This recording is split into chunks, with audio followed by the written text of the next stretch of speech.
August 1887. The Arizona sun had turned Dry Creek Station into a skeleton. Half the roof had collapsed years ago. The watering trough was split down the middle, its boards bleached almost white by heat. Wind pushed loose sand across the abandoned stage road in thin, restless sheets.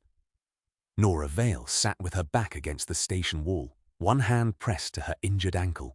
Her horse stood 20 yards away, with its head hanging low, too exhausted to run. Her revolver lay even farther. Boone Tate had kicked it there. 5 men stood between Nora and the gun. Mason Rourke was the oldest of them, broad through the shoulders, with a weather-darkened face and a grey streak running through his beard. Like the others, he had not drawn his weapon. He did not need to. His 4 companions had already done that for him. Rourke looked down at Nora. Last time. Nora said nothing. The book. I told you. I don't have it. Boone laughed. He was tall, narrow-faced, and impatient in the way of a man who enjoyed being feared. You rode 30 miles into nowhere with us behind you, he said. You wrecked your horse, twisted your ankle and nearly died of thirst, protecting something you don't have? Nora stared back at him. That about sums it up. One of the other men snorted. Boone did not. He stepped forward and grabbed the leather satchel lying beside Nora. She reached for it. Don't. Boone pulled it away. He emptied the contents into the dirt. A pencil, a comb, a small water flask, 2 folded telegram blanks, a handkerchief. Nothing else. Boone looked at Rourke. She hid it. Rourke's eyes never left Nora. Well, I don't know what you're talking about. Answers getting expensive. Nora felt fear working through her cold despite the heat. But she had learned something during the past 2 days. Fear was useful if no one knew how much of it you had. So she kept her face still. Rourke crouched several feet away. You work at the Red Hollow telegraph office. Assistant telegraph operator. You copied messages that didn't belong to you. I copy messages every day. You copied Mr. Shaw's. Nora's silence lasted half a second too long. Rourke noticed. So there is a book. Boone reached down and caught Nora by the arm. She drove her free hand into his wrist. He cursed and tightened his grip. Let go of me. Tell us where it is. Nora tried to wrench herself free. Pain shot through her ankle when she shifted her weight. She nearly fell. Boone pulled her upright again. Rourke stood. Easy. She's wasting our time. She's worth more able to talk. Boone looked at Nora.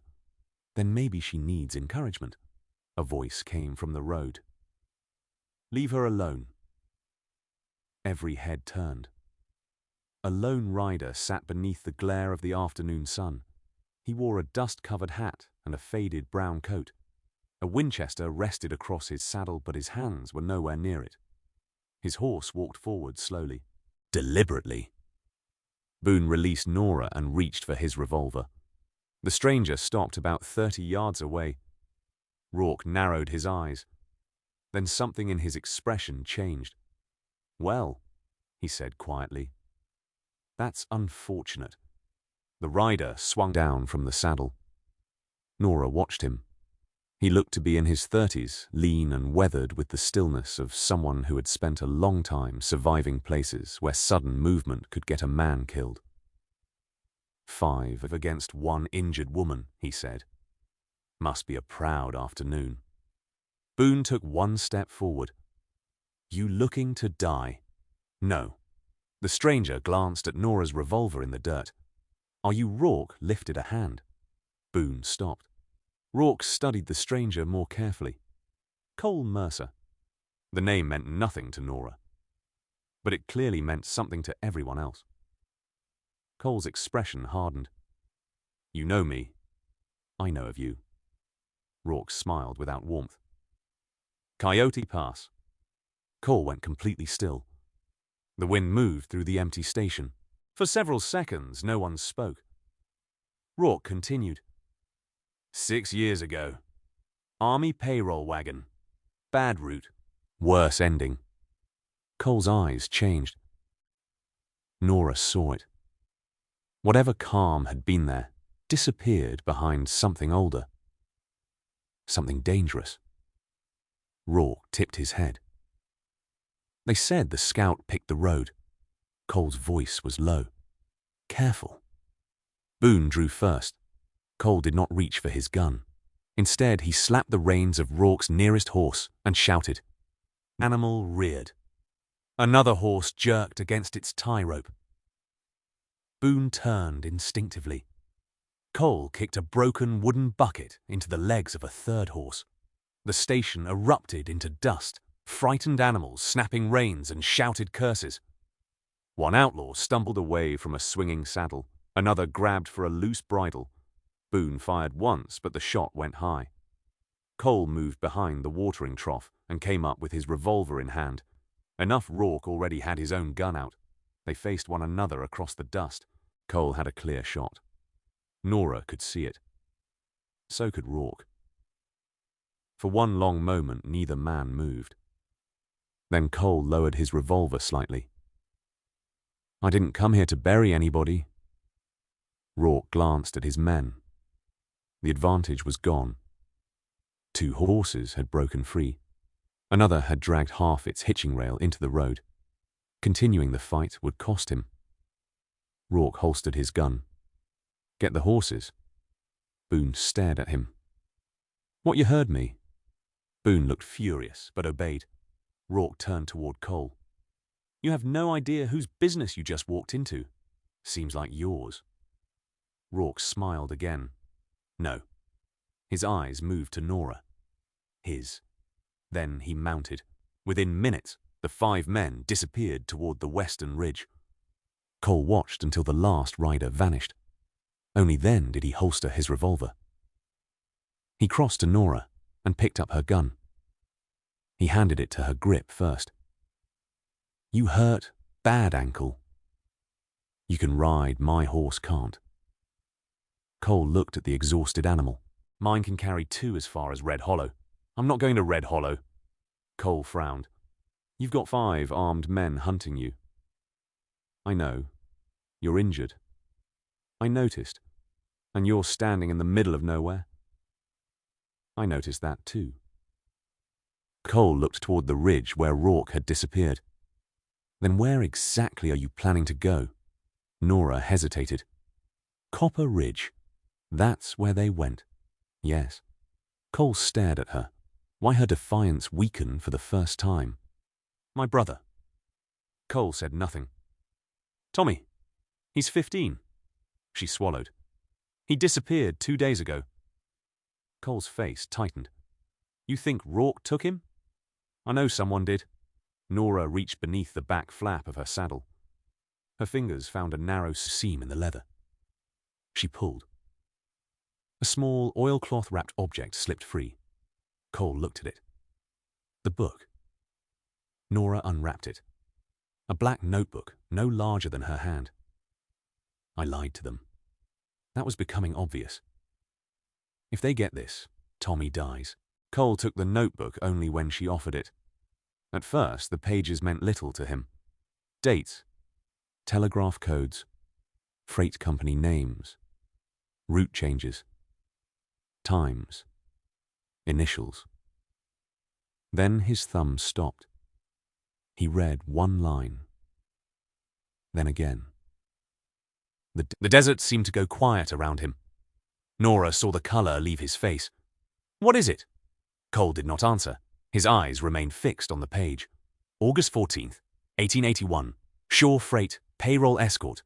Change route conditions unsafe. Coyote Pass. For 6 years, Cole Mercer had believed one decision had killed good men. Now he was holding a book that suggested the decision had never truly been his. And somewhere beyond the western ridge, the men hunting Nora Vail already knew it. Cole read the page again, then the next one, and the next.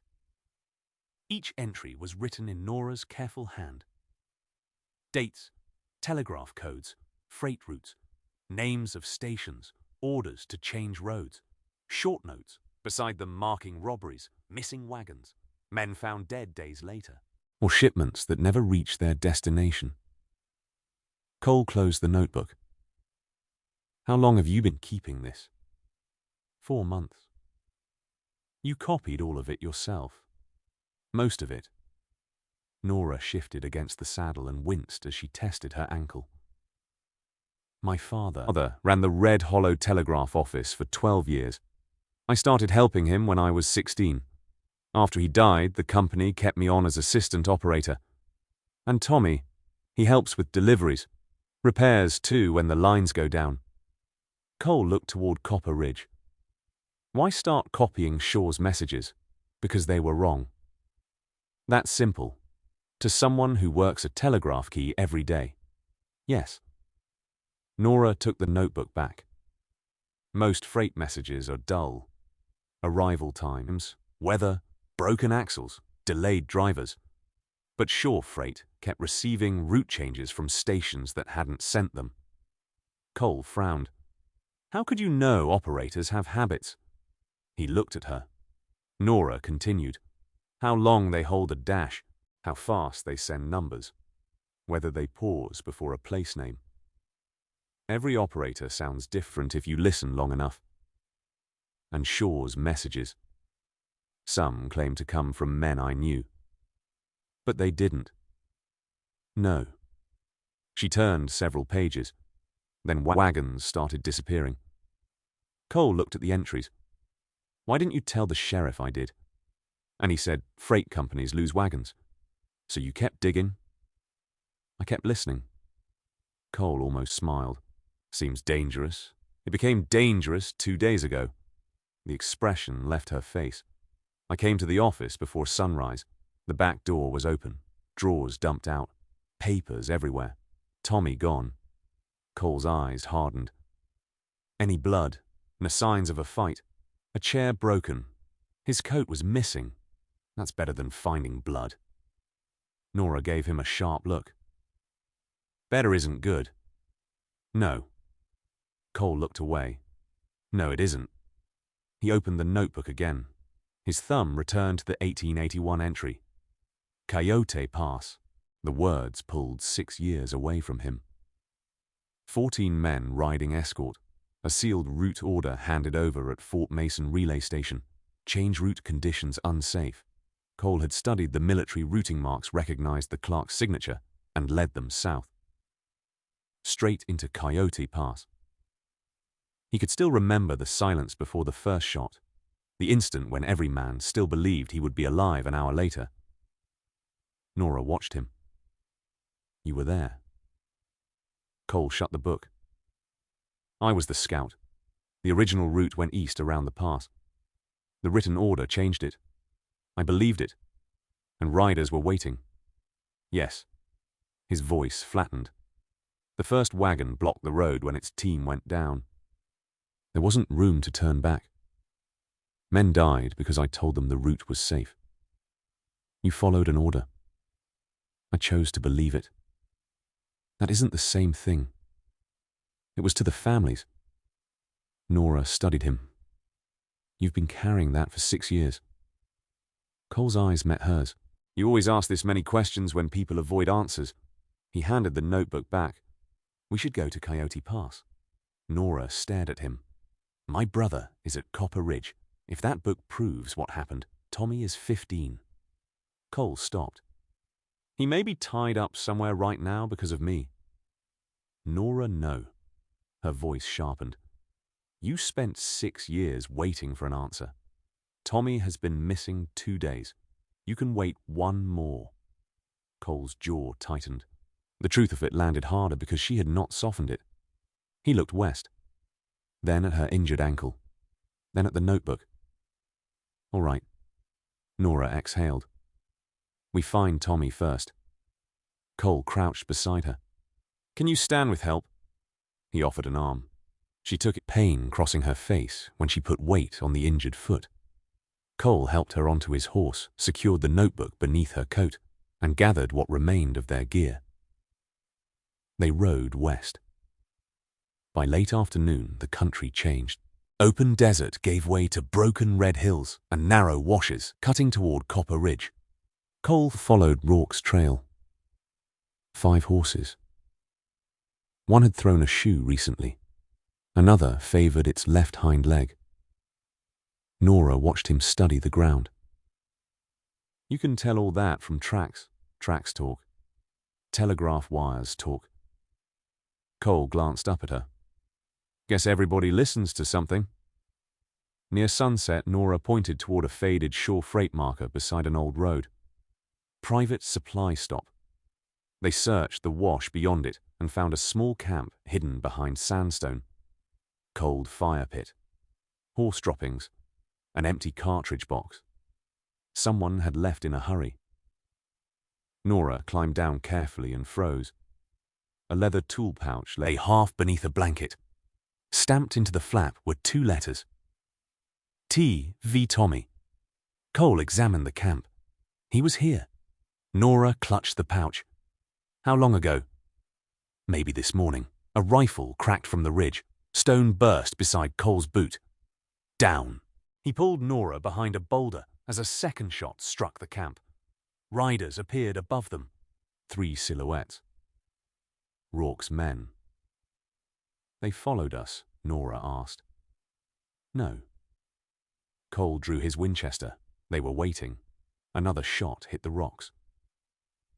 Cole looked toward a narrow wash on their left. We can't stay here.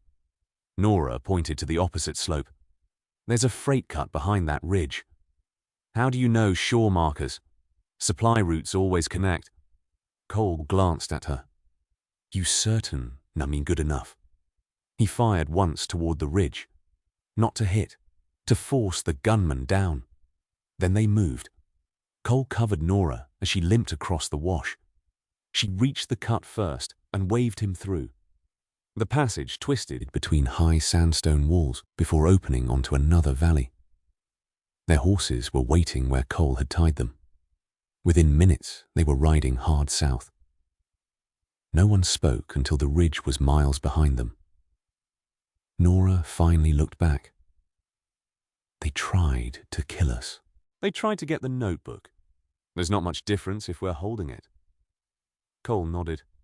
Something white was caught beneath the strap of Tommy's tool pouch. Nora pulled it free. A torn strip of paper. 3 words were written across it. Transfer prisoner. Black Hollow. Cole looked toward the darkening southern horizon. He knew the name.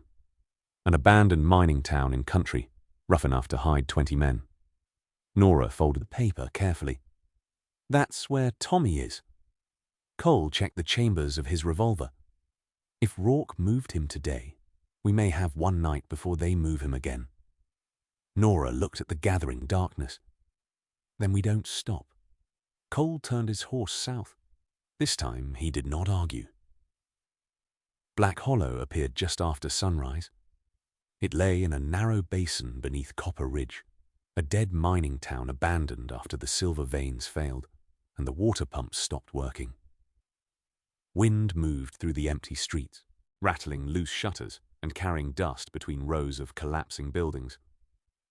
Cole and Nora watched it from a rocky shelf above town. There. Cole pointed toward the old assay office. 2 horses were tied behind it. Another stood near the ruined hotel. Nora searched every doorway. Tommy could be anywhere. He could. That isn't helpful. It's honest. She gave him a look. Cole lowered the field glass. Rourke has 5 men counting himself. We saw 3 shooting at us yesterday. Maybe the others are here. And Tommy. Cole studied the basin. No smoke from chimneys. No movement in the street. Too quiet. They know we're coming, he said.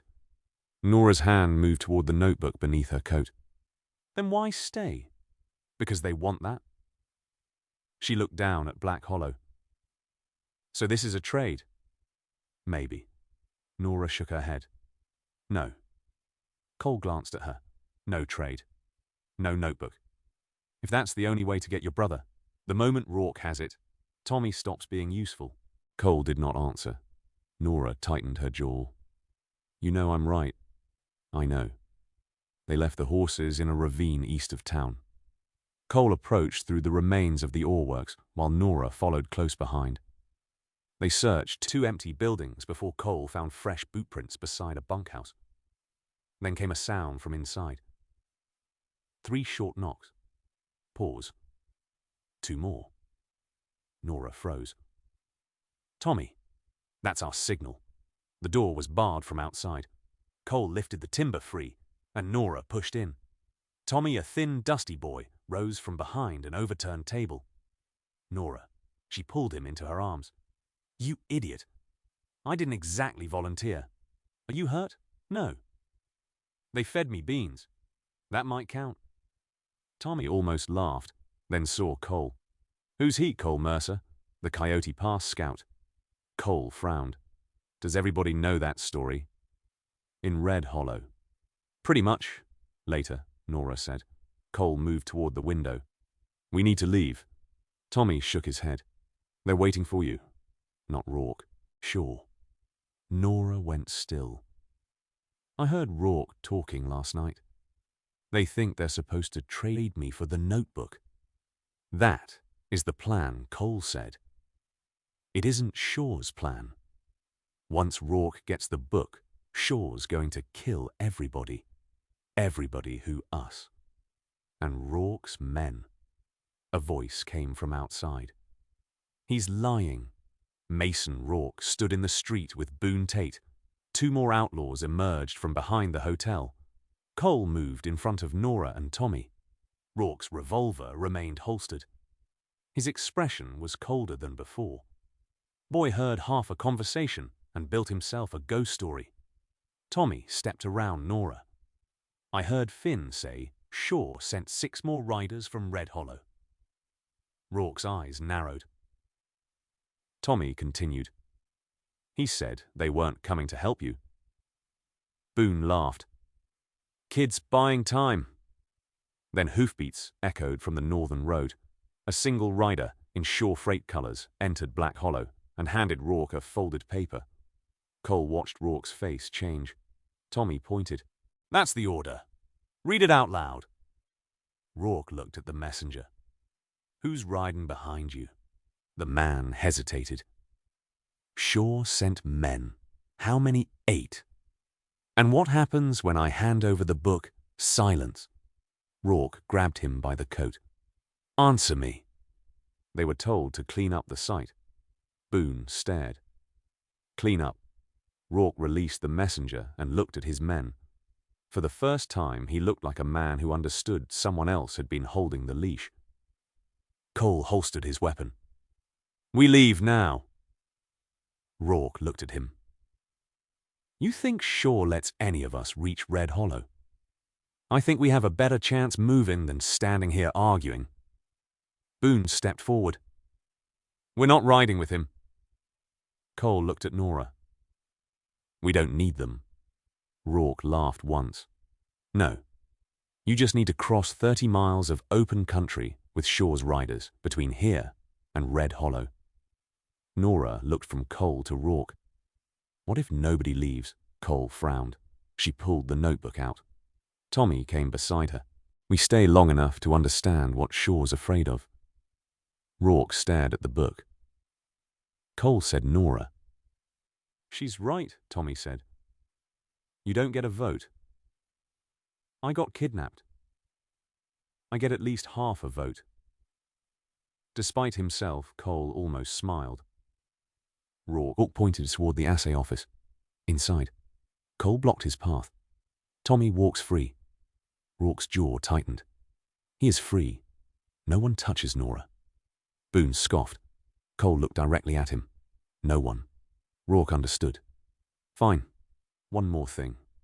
Rourke's eyes narrowed. When this ends, you still answer for what you've done. Boone reached for his gun.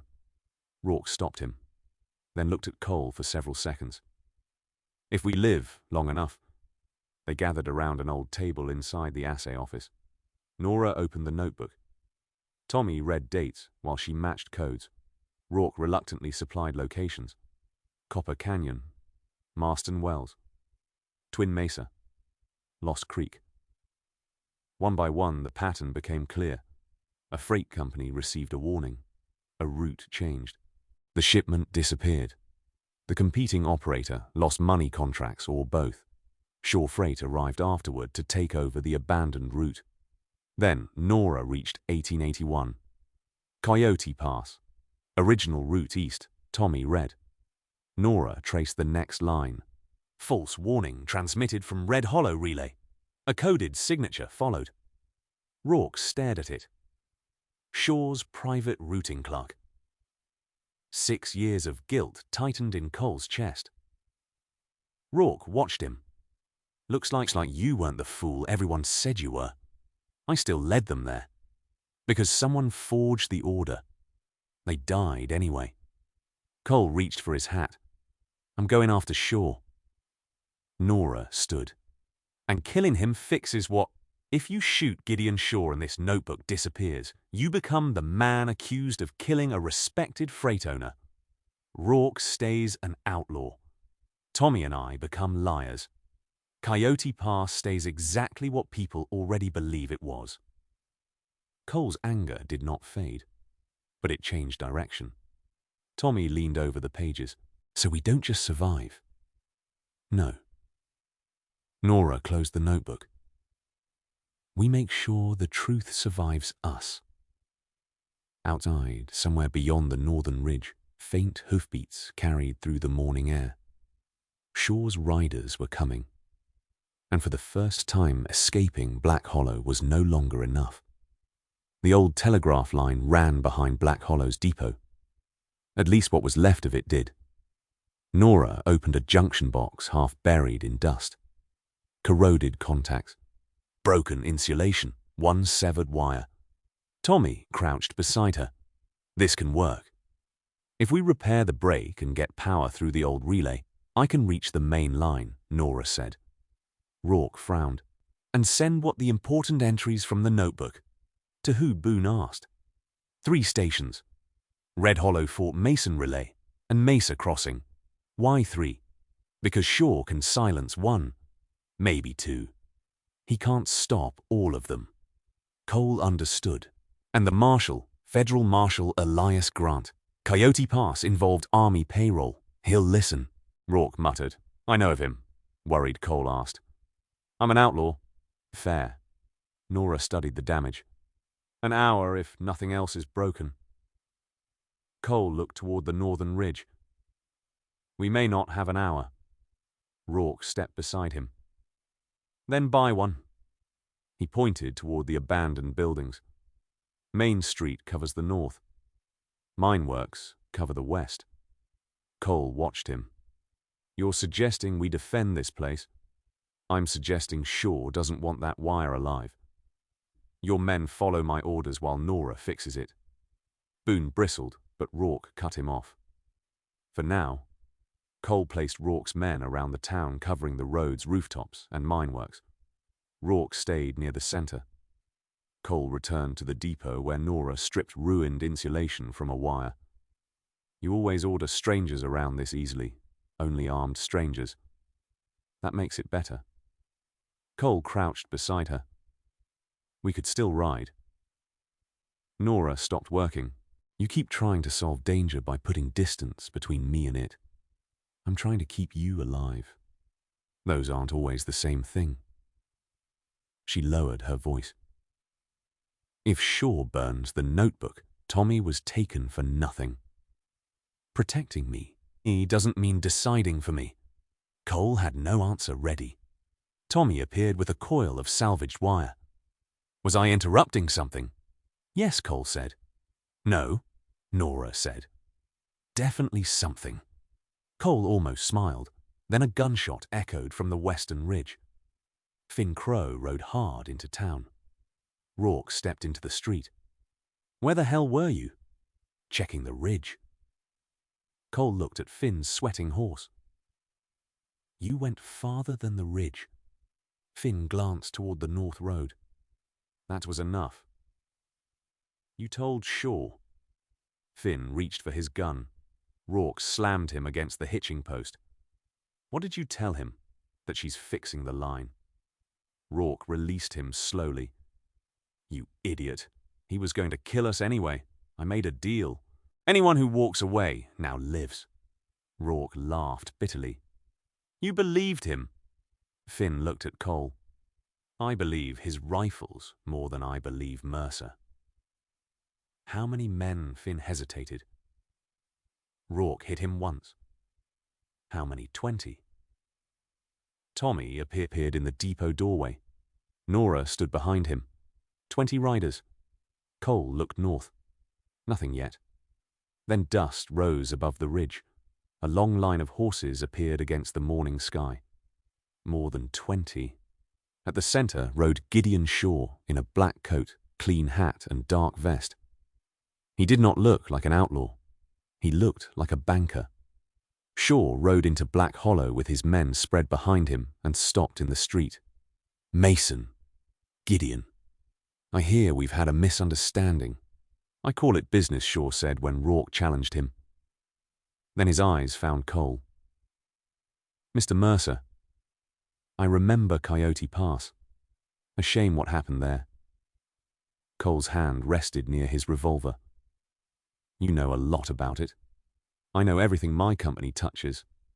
"Not a confession." "Not quite, but close enough." Shaw looked toward Nora. "You caused a great deal of trouble over a very small notebook. You kidnapped my brother. I hired men to recover stolen company information." Tommy muttered, "That sounds nicer." Shaw ignored him. "I'd like to end this peacefully." Boone laughed. Shaw raised a hand. "Give me the notebook. Mason and his men receive $5,000 in safe passage south. You and your brother leave Red Hollow with enough money to start elsewhere." "Nora," said Number Shaw, looked at Cole. "And you? I could clear your name." That struck harder than a threat. "I have records, route orders, signatures." Cole stared at him. "You had them all this time. You knew that order was false." Shaw remained calm. "Coyote Pass was 6 years ago. For you. For the men who died there, it was the last day they had." Shaw sighed. "This is exactly why emotion is bad for business." Nora stepped forward. "Then you made a mistake coming here." Shaw looked at her. "You sent other men first." "They failed. So now you came yourself." His gaze shifted toward the repaired telegraph line. Nora saw understanding reach his face. The notebook was not what frightened him anymore. The wire was. Shaw turned back to Cole, then Rourke. "You still have time." Rourke spat into the dirt. "Not interested." Shaw checked his pocket watch. "Sunset.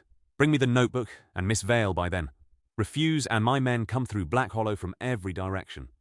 He turned his horse and withdrew beyond rifle range. Tommy looked at the sun. "We've got maybe 7 hours." Nora turned toward the depot. "Then stop talking." Gideon Shaw believed 20 rifles could still control the truth. Cole intended to prove him wrong. The first shot came before sunset. It shattered a hotel window. Another struck the depot wall. Cole did not return fire.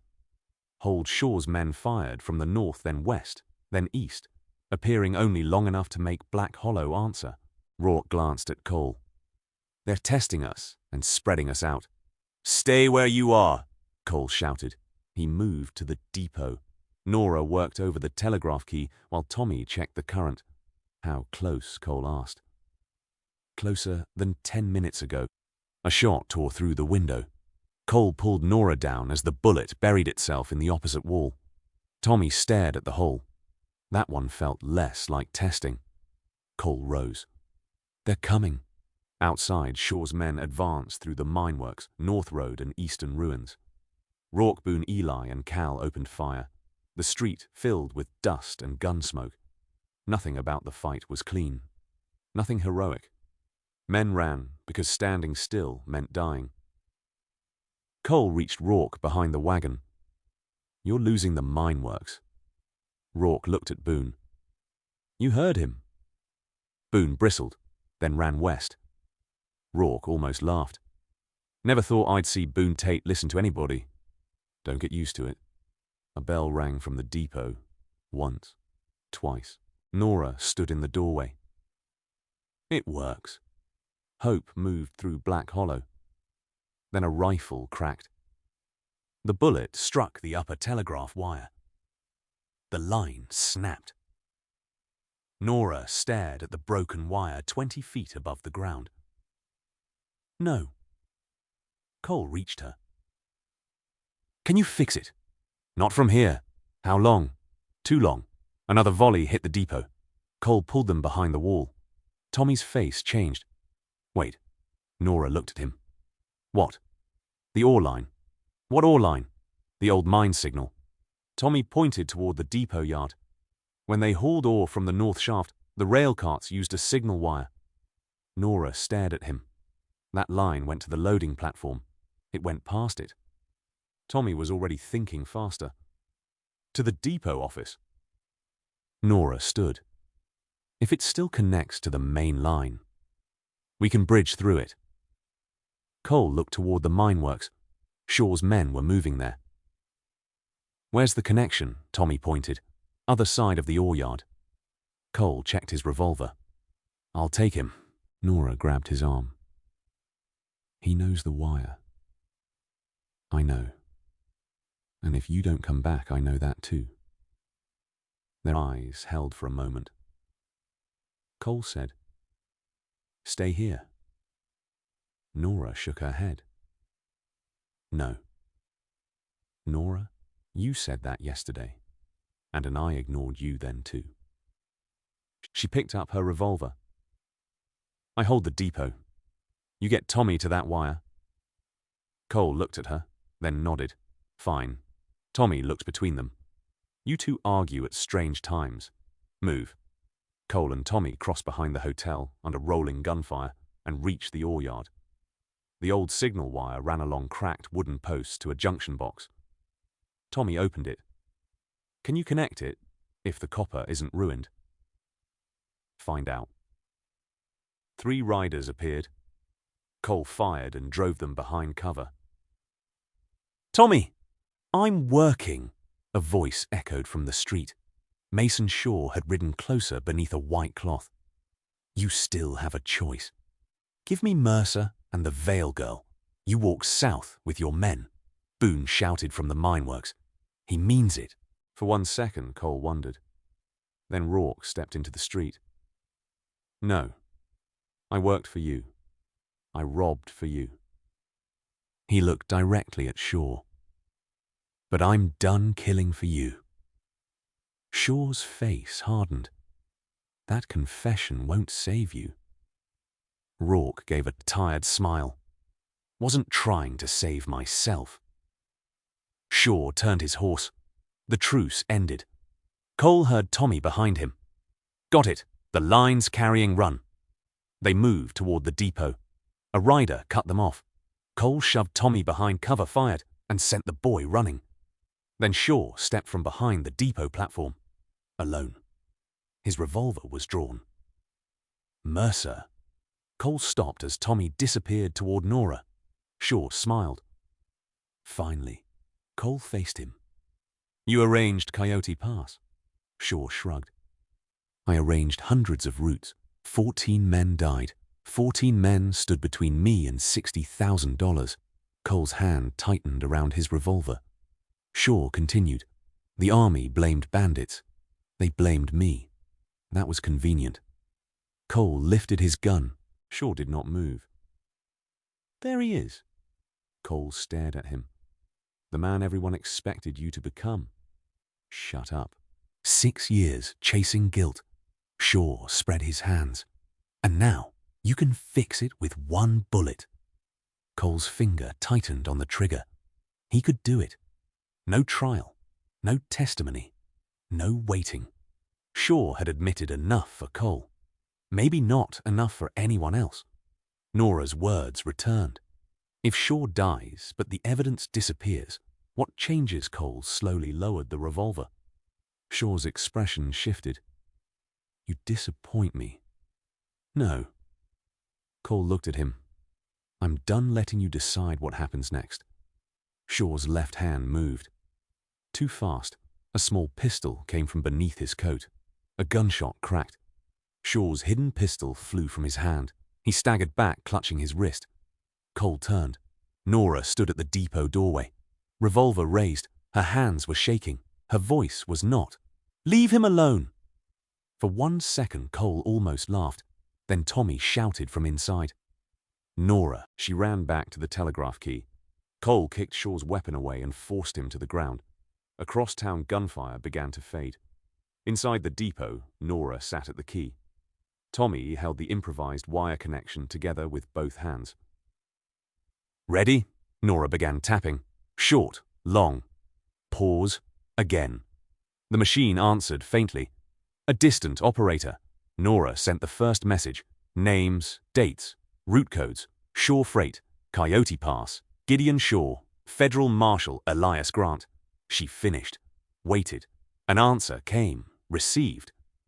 Nora changed frequency. Sent again. Second station. Another reply. Received. Shaw sat in the dirt outside while Cole watched him. For the first time, fear entered the freight owner's face. Nora sent the third message. The key clicked through the depot. Then silence. Everyone waited. A final response came down the wire. Received and forwarded. Nora closed her eyes. Tommy laughed. Cole looked down at Shaw. Shaw stared toward the telegraph machine. The notebook was still in Black Hollow. Cole was still standing in front of him. Nora and Tommy were still surrounded by armed men. But none of that mattered anymore. The truth had already left town. And Gideon Shaw could not shoot fast enough to catch it. By morning, Black Hollow had gone quiet. Not peaceful. Quiet. There was a difference. Smoke drifted above the depot. Broken glass covered the street, but the shooting had stopped. Once Nora's third message went through, Shaw's hired riders began slipping away or surrendering. By dawn, half were gone. The truth was already moving through telegraph wires beyond Black Hollow. No bullet could call it back. Rourke, Boone, Eli, and Cal had laid down their guns. Finn Crow had vanished during the night. Gideon Shaw sat under guard in the old assay office, his wounded wrist wrapped. Tommy handed Cole a tin cup. Coffee. Cole tasted it and made a face. Tommy grinned. Thought so. You want to go talk to Shaw? No. Or you wanted to kill him yesterday. I did. And now I want him alive long enough to hear every charge. Tommy nodded.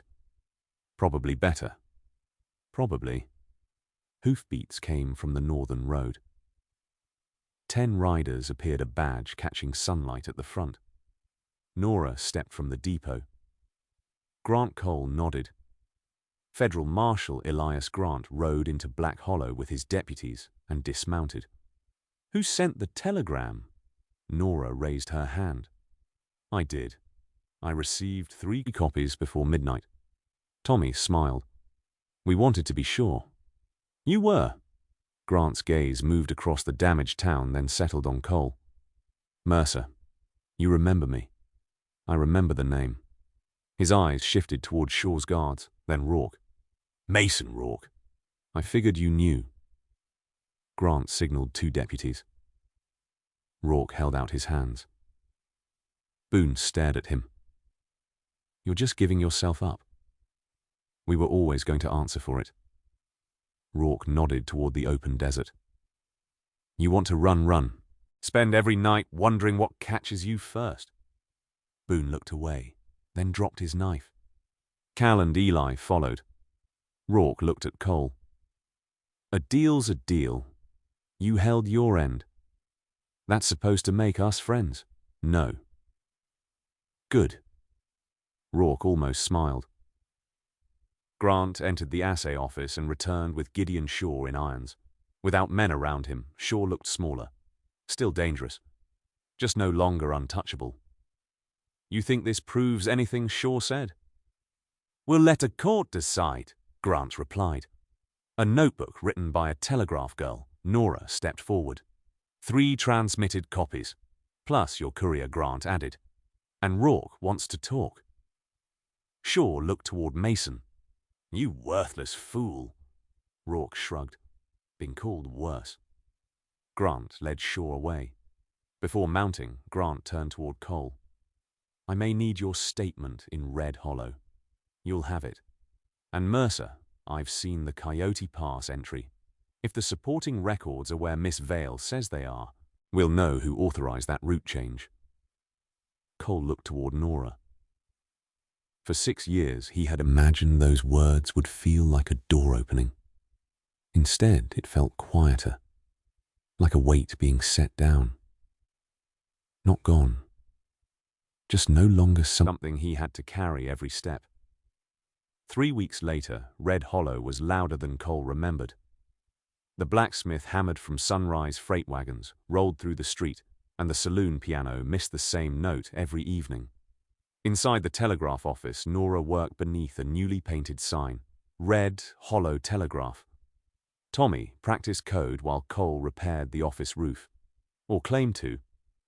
The investigation moved quickly. Shaw's ledgers and freight records matched Nora's notebook, the stolen shipments and payments Rourke identified.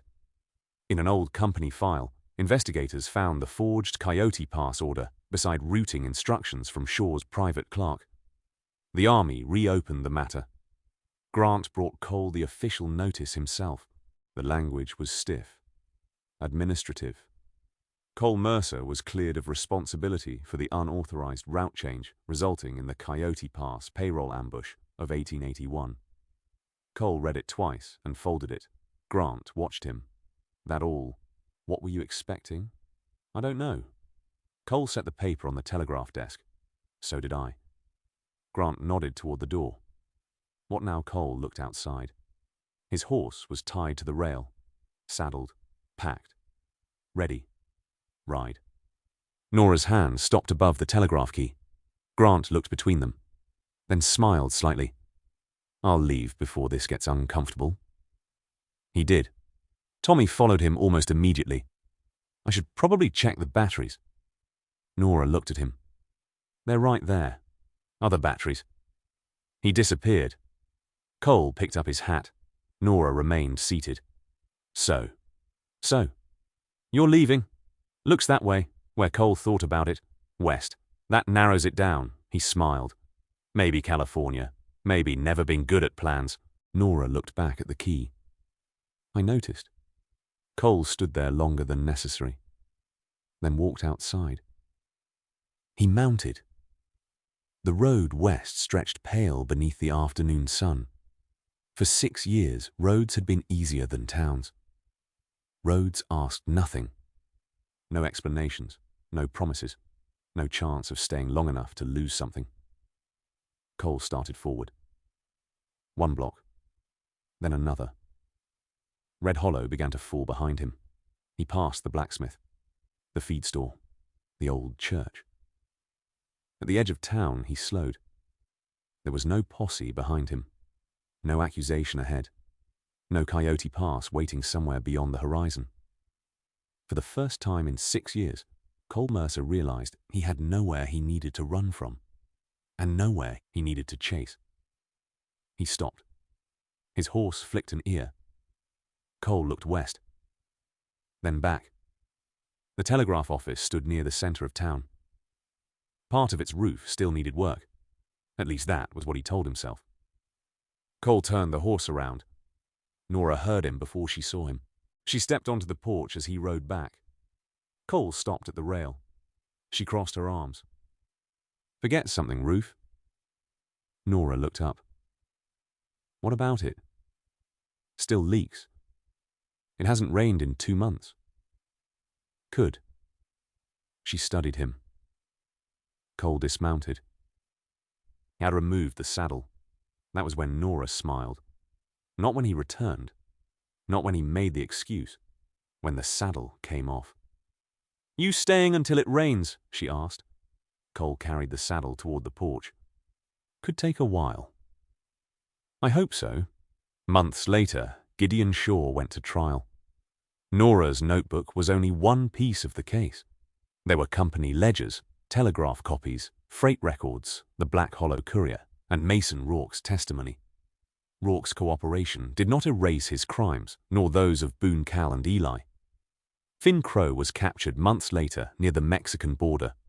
Old robberies were reopened and families who had spent years wondering finally learned what had happened. Tommy became a full telegraph operator before he turned 17. He sent too fast. Nora complained. He ignored her. Nora became Red Hollow's chief operator. People stopped referring to her as the girl Cole Mercer had rescued at Dry Creek Station. Before long, they were more likely to describe Cole as the cowboy who lived near Nora Vail's telegraph office. He pretended not to mind. The machine inside that office clicked from morning until evening. Train schedules, birth announcements, freight arrivals, weather reports, messages between families, ordinary things. For years, the same wires had carried Gideon Shaw's lies. Now they carried lives that had nothing to do with him. One evening, Nora sat behind the key receiving a message from Mesa Crossing. Tommy was out delivering a telegram.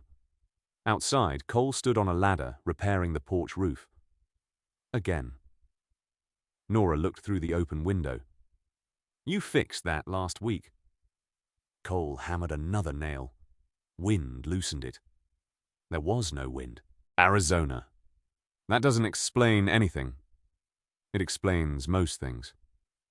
Nora shook her head and returned to the key. Cole smiled to himself.